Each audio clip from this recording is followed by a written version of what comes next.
I'm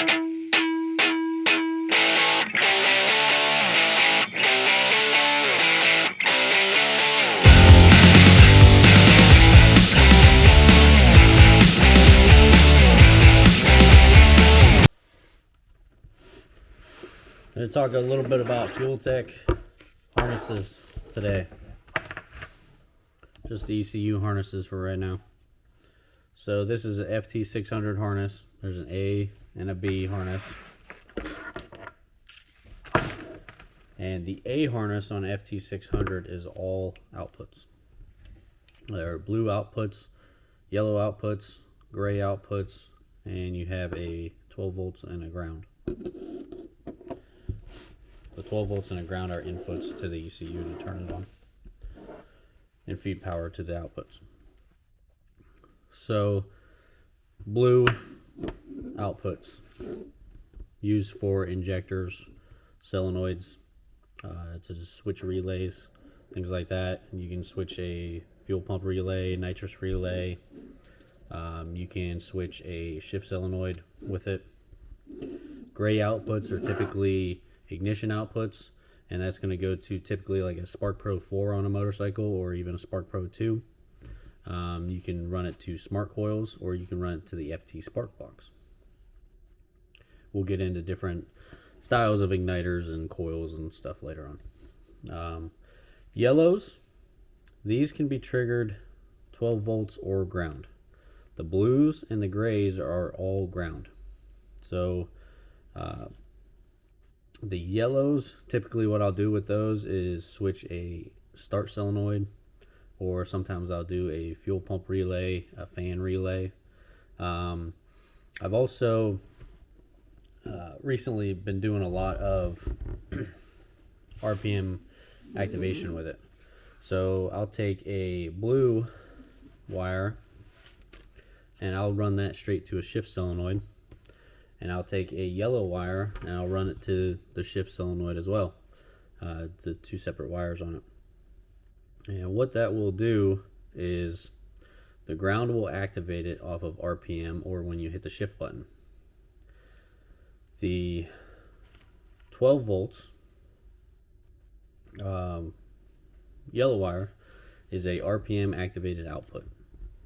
So what I can do with that is I can set a certain RPM, say 100 RPM, 5,000 RPM, 10,000 RPM. So that means that the shift will not happen below those RPMs. For example, if you have a shift button, if you have the power on and you don't have it wired like this, you have just a switch 12 volt and a ground wire, and you hit the shift button, it will shift. It will trigger the shift solenoid, and it could potentially bend shift forks and damage transmission, and just gonna have a bad day.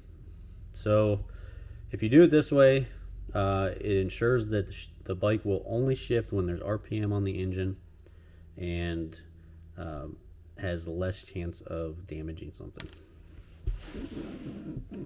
So that is the outputs.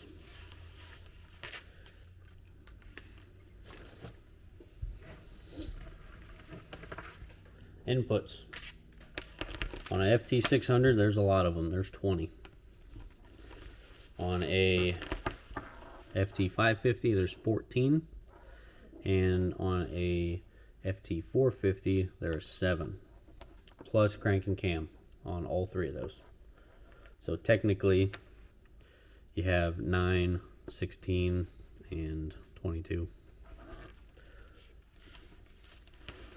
In this harness, you have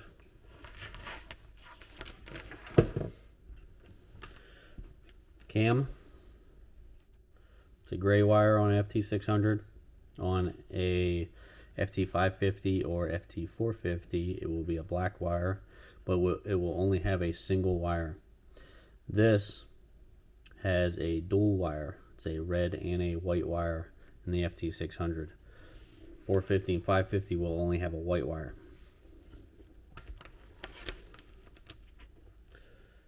.450, 550, and 600, the crank sensor wiring is all the same. You have a shielded cable black shielded cable with a red and a white wire with a shield.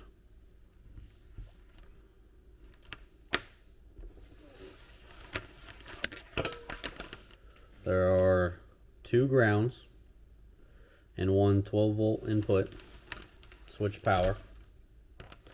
I run all my grounds straight to the battery.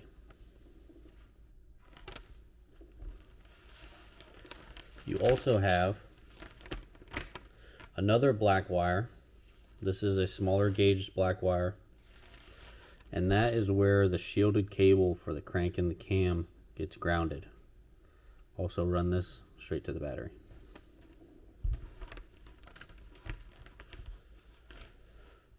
For the sensor wiring and button wiring,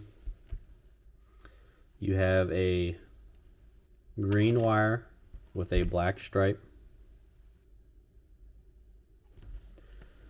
and a green wire with a red stripe. Green with a black stripe, sensor ground.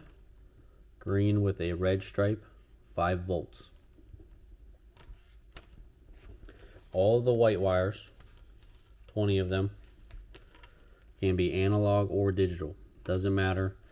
There is no separate analog or digital inputs in a FuelTech.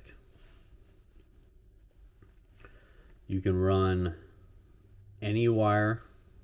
Say we'll pick number 1, white number 1, for example, and they are all lettered or numbered. Sorry, they are all numbered. It's hard to see on the video, but every wire in the harness that is a color as far as white, blue, gray, and yellow is numbered so that you can easily wire and you can differentiate them when you're setting up your wiring harness and tracing them out, diagnosing an issue, something like that.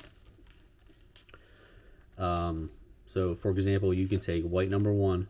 It can be a throttle position sensor, can be an oil pressure sensor, can be an engine temperature, it can be a drive shaft sensor, a fuel flow meter, anything like that. It can be analog or digital. So that's pretty much basic rundown of the FuelTech harnesses. On the FT600, you have a harness, which is outputs, and a B harness, which is inputs. Now on a 450, you only have 1 harness. The 1 harness on the 450 is inputs and outputs. There's only 1 plug on the back of the ECU. On a 550, the 450 plug is the same on the A side, same wiring, everything. 550 has another B connector, and that also has a mix of inputs and outputs. Same concept as far as colors and wiring goes. It just is mix matched, and they kind of have to do that for a reason, because a FT550 will plug into a 450 wiring harness. A 450 will plug into a 550 wiring harness, but it will not plug into the B side. So you can switch and swap.